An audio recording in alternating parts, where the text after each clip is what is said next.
dia, queridos amigos, ouvintes da Mundial, e com muita alegria que estou aqui hoje, ao vivo, falando com vocês, no nosso programa semanal, Homeopatia, Corpo, Mente e Espírito na Rádio Mundial. E hoje o nosso tema é um tema que há muito tempo já foi pedido por alguns e-mails, por alguns pedidos de YouTube, que é esclerose múltipla. Então, o tema de hoje é esclerose múltipla. Essa primeira meia hora do programa eu vou falar um pouco sobre esclerose múltipla.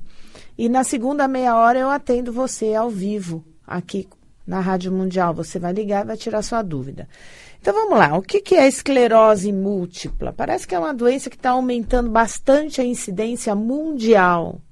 É uma doença neurológica crônica autoimune. Então, existe a presença de anticorpos que atacam a bainha de mielina dos neurônios. É uma doença que acomete o sistema nervoso central e a medula espinhal, né, por onde descem todos os nervos, né, que saem a partir da coluna.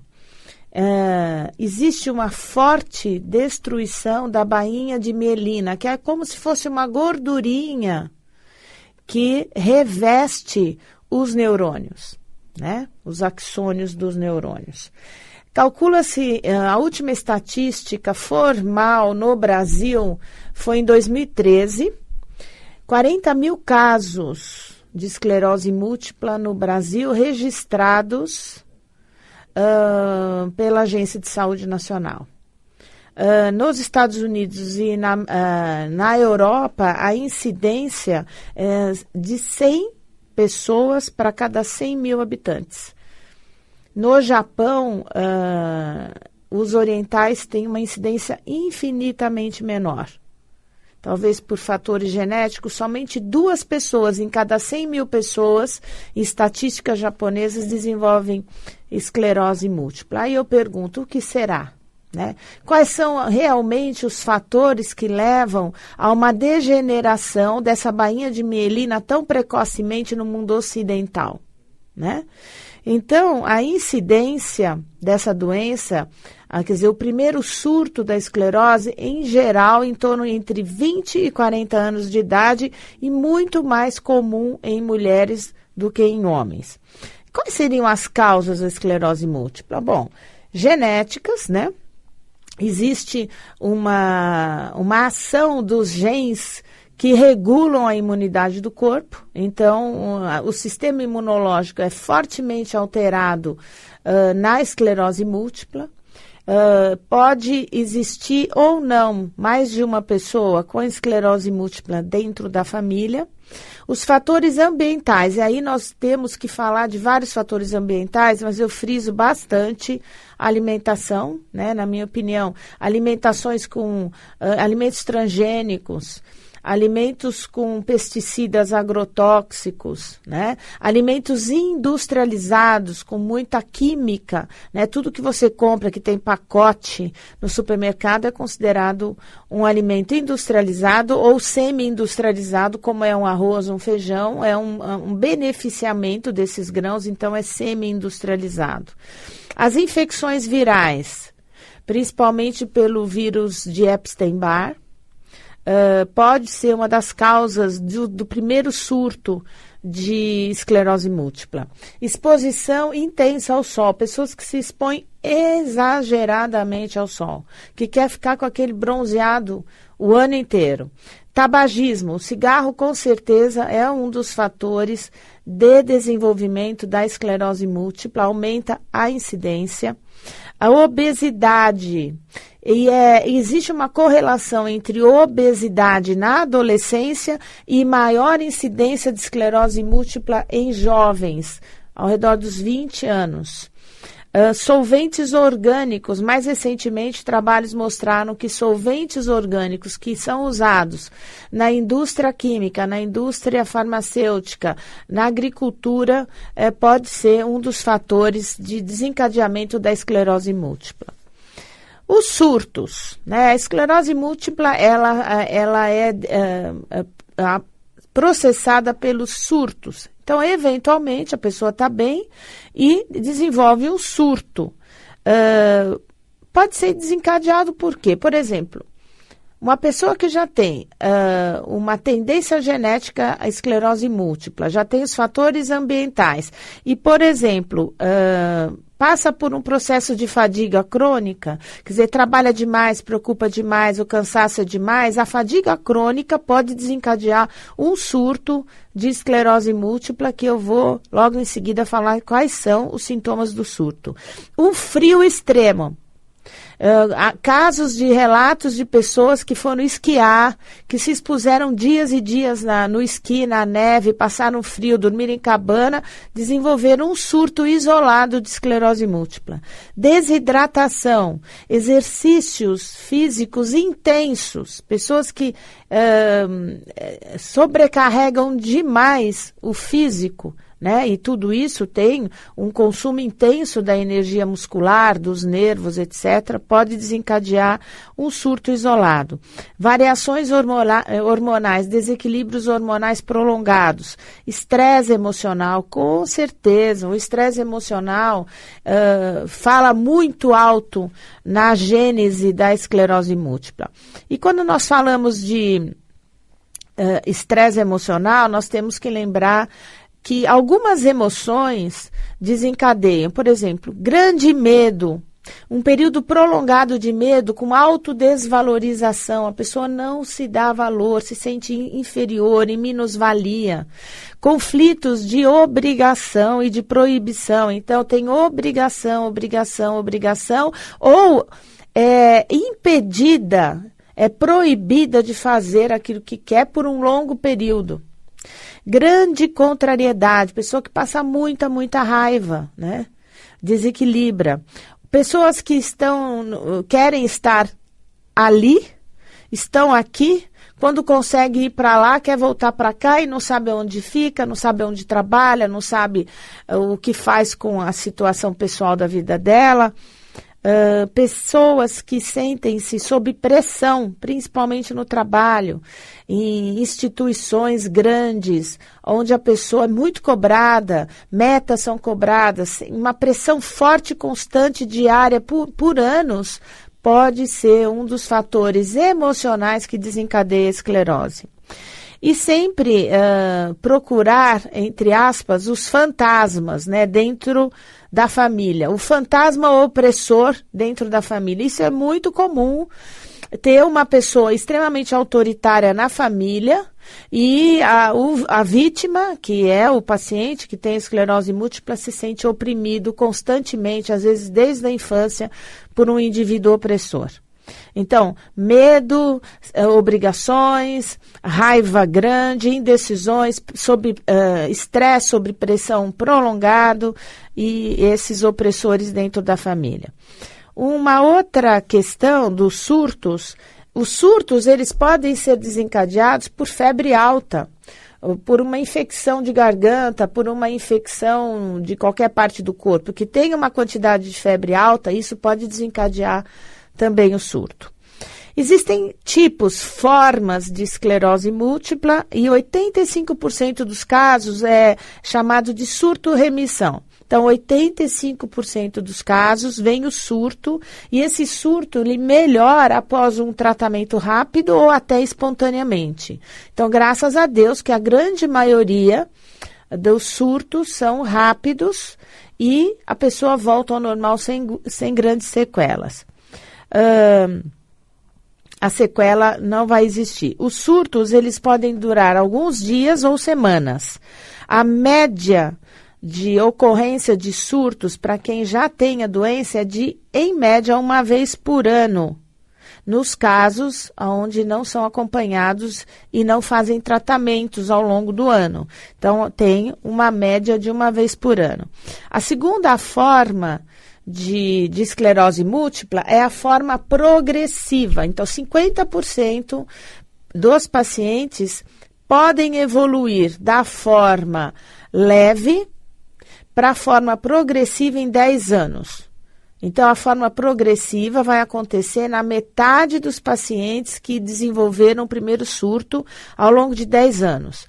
Nesta fase, não se recuperam mais do surto e eles acumulam as sequelas. Então, o surto fica meio que crônico, e que aí já vai apresentar sequelas. Quais seriam as sequelas? Perda visual, por exemplo, e definitiva. Perda visual e definitiva. E a segunda é uma dificuldade para andar. E a pessoa vai desenvolvendo cada vez mais dificuldade e precisa de auxílio nessa locomoção. Às vezes de uma bengala, às vezes de um andador, quando já tem surtos e sequelas acumuladas. 10% dos casos, apenas 10% vai para a forma progressiva primária. Nessa forma progressiva primária, o surto é constante, não existe intermitência entre um surto e outro surto. O surto é constante. Então, a pessoa tem os sintomas e a progressão dos sintomas é lenta e constante. 5% dos casos, a esclerose vem de uma forma muito agressiva e muito rápida e é chamada progressão dos surtos rápidos, né? Então, só 5% aparece de forma aguda, rápida, intensa e deixa sequelas. É isso. Quais são os sintomas da esclerose múltipla? Fadiga. Então, muita fraqueza, muito cansaço, mas é um cansaço, gente, não é um cansaço que a gente sente que quando dorme melhora, tá? É um cansaço que não melhora, é um cansaço, um peso no corpo, uma fraqueza, uma falta de energia profunda. Isso pode ser um dos primeiros sintomas da esclerose. A forma sensitiva, os sintomas sensitivos são as parestesias. O que é parestesia? São dormências, formigamentos, pode haver nevralgia, que é dor de nervo, nevralgia, por exemplo, uma nevralgia do trigêmeo, que é um nervo que tem 3 ramos aqui na lateral do nosso rosto. Então, o que é a nevralgia? A nevralgia do trigêmeo, às vezes, começa com uma queimação nessa região lateral do rosto, da face, e depois dor, seguida de dor. E é uma dor, né? Toda dor que acontece no crânio é uma dor intensa, porque a nossa cabeça é extremamente inervada. As alterações dos sintomas podem ser alterações visuais, então pode haver uma neurite óptica. Às vezes, o primeiro sintoma da esclerose vem com uma visão borrada, uma visão dupla, uma mancha escura no centro da visão, ou bolinhas pretas, escotomas visuais. Isso, muitas vezes, você tem que procurar um oftalmologista, fazer um exame de fundo de olho, porque pode haver um processo de inflamação do nervo óptico, que a gente chama de neurite óptica. Existe um embaçamento progressivo, uma perda visual progressiva, repentina, né? Visão dupla talvez seja um dos sintomas mais frequentes nessa área visual na esclerose múltipla. Os sintomas motores da esclerose: perda da força muscular, dificuldade para andar, espasmos e rigidez muscular. Então, o músculo fica espástico, endurecido, rígido, né? E aí, a pessoa não tem flexibilidade para andar. E aí arrasta, puxa, principalmente a perna. Outro sintoma é a ataxia, que é falta de coordenação dos movimentos. A ataxia pode ser tão forte que a pessoa é incapaz de andar, né?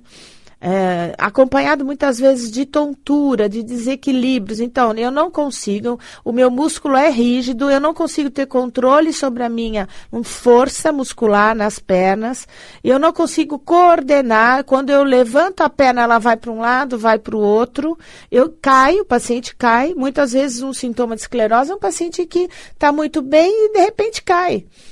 Eu não sei, parece que eu perdi a força na perna naquele momento e cai. Caiu e começa a cair demais, é bom consultar um neurologista. Sintomas dos esfíncteres, principalmente, obviamente, da uretra e também o esfíncter anal. Então, a pessoa tem dificuldade de controlar a urina, perda de urina ou retenção. Quer urinar, não consegue. Ou perde facilmente a urina. Isso também em relação às fezes, né? Retenção ou eliminação espontânea das fezes. Perdas cognitivas também faz parte do quadro da esclerose múltipla. Problema de memória. Lógico, a gente não vai dizer que todo mundo que tem problema de memória tem esclerose múltipla. Obviamente que não. Problemas de memória, problemas de atenção. É o conjunto dos sintomas que dá ao médico a possibilidade desse diagnóstico, confirmado depois pelos exames. Então, às vezes a pessoa tem dificuldade de processar a informação. É uma lentificação de pensamento. E uma falta não grava na memória. Por quê? O pensamento está lento, a atenção está diminuída para naquele momento e a memória, então, não se fixa. Quando isso começar a acontecer, começar a ter parestesias, começar a ter formigamento e dupla visão, pode-se pensar em esclerose múltipla e pesquisar mais profundamente. O diagnóstico essencialmente clínico, muito, muito importante. Né? O exame neurológico, feito pelo neurologista em consultório, muitas vezes já levanta uma grande hipótese de esclerose múltipla. Os testes neurológicos feitos em consultório. Outro teste é o líquor. Existe uma pesquisa que é feita de células no líquor, que é o líquido que se tira da medula espinhal. Existem também pesquisas de marcadores específicos hoje em dia, marcadores específicos no sangue para esclerose múltipla. Ressonância magnética de crânio, de coluna. O diagnóstico precoce faz toda a diferença na evolução do tratamento, como tudo na medicina, né? Quando a gente faz um diagnóstico cedo, existe muito mais possibilidade de tratamento. Mas você vai me perguntar, doutora, existe cura para esclerose múltipla? Cura, não, mas existe remissão dos surtos prolongadamente. Mas pode haver, porque nós não somos imunes, né? A nossa vida é dinâmica, as questões emocionais são colocadas, né? Os fortes conflitos emocionais que aparecem, a alimentação, um conjunto de coisas que pode desencadear. Às vezes a pessoa tem um surto na adolescência, vai ter outro surto 20 anos depois. E o tratamento? O tratamento que é proposto pela alopatia, pelos neurologistas, são diversos medicamentos. São os imunomoduladores, os imunossupressores, hoje com classe de imunossupressores mais modernos. Existem também os autoanticorpos monoclonais. Então, anticorpos monoclonais, não auto, são os anticorpos monoclonais, transplante autólogo de células do tronco hematopoéticas, então autotransplante, né, feito nos pacientes. E o objetivo desses tratamentos é combater o surgimento das lesões, né, dos surtos, porque cada surto lesa parte dos neurônios no cérebro. Então, é evitar a destruição de alguns neurônios cerebrais desencadeados pelo surto. Então, obviamente, diminuir a ocorrência de surtos e evitar o acúmulo das sequelas, porque cada surto gera sequela. Na fase aguda, o tratamento basicamente são pulsos de corticoide, grandes quantidades de corticoide na fase aguda para tirar rápido daquela situação. Existe um outro tratamento que é um tratamento quando o corticoide, às vezes associado ou não com corticoide, que é a plasmaferese. É uma técnica de filtração do plasma para retirar os anticorpos, porque, como eu disse no começo do programa, é uma doença autoimune. Então, existem anticorpos que agridem o sistema nervoso central. Então, a plasmaferese tira o plasma, filtra o plasma, que é uma parte líquida do sangue, tira os anticorpos e devolve o resto.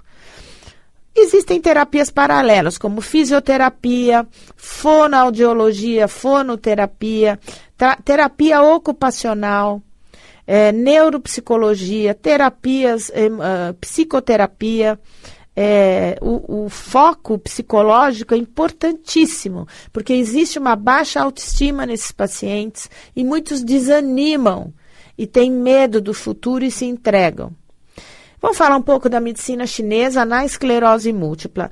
A primeira grande indicação é a acupuntura. A acupuntura ela vai reequilibrar os meridianos de energia, fazer circular essa energia de uma forma desobstruída pelos canais, isso facilita o movimento dos membros, vai tonificar a energia dos órgãos que requerem essa tonificação, seja o baço, seja o rim, seja o fígado.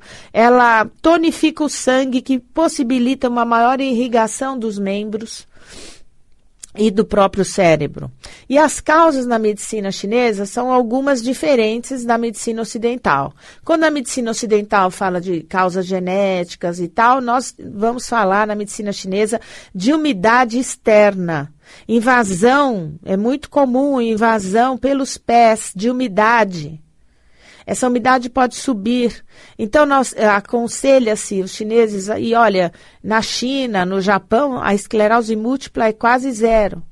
Então, andar descalço, com o pé frio no chão, corpo molhado após a natação, ficar aquela criança o dia todo ali, sem se enxugar, sem trocar o calçãozinho.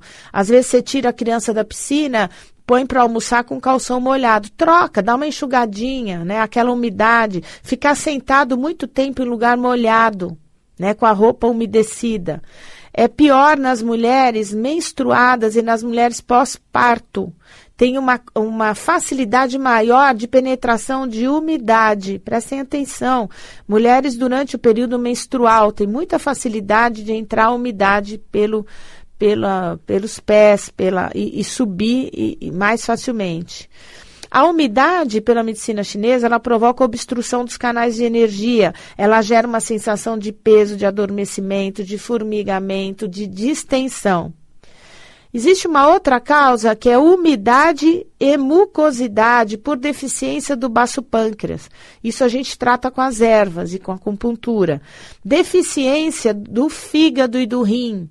Existe falta de yin, de fígado e de rim na esclerose múltipla. Vento no fígado. Quer dizer, excesso de calor gerando vento dentro do fígado é uma das causas. E o objetivo das fórmulas de fitoterapia chinesa é drenar essa umidade. Tonificar o fígado, tonificar o rim, expelir esse vento com as ervas. Então é interessante porque nós temos fórmulas que eliminam umidade.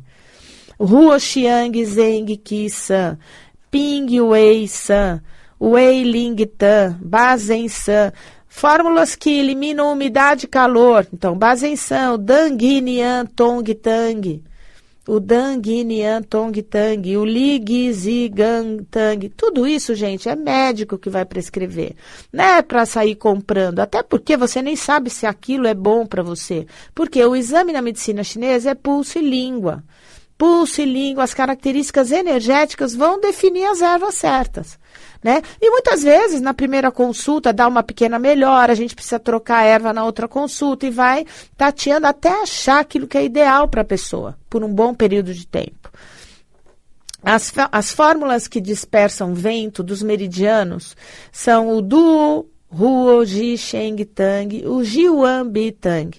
Fórmulas que tonificam o sangue, o Gi Tang, que tonificam o rim, Liu Wei, Ji Huang Tang. Fórmulas que vão ajudar o olho nos problemas oculares e que também vão tonificar o rim, que é o Qi Ju Di, Huang Van. Então, para vocês terem uma ideia da infinidade, isso é muito pouco perto do que tem de recursos dentro da medicina chinesa que podem ser usados paralelamente ao tratamento alopático.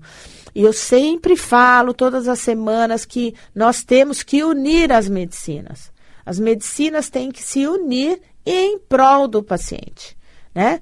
Então, quando nós fazemos um diagnóstico correto energético, um diagnóstico correto físico, através dos exames da anamnese, então um trabalho conjunto com o acupunturista, o fitoterapeuta, médico e o neurologista é um benefício para o paciente, né?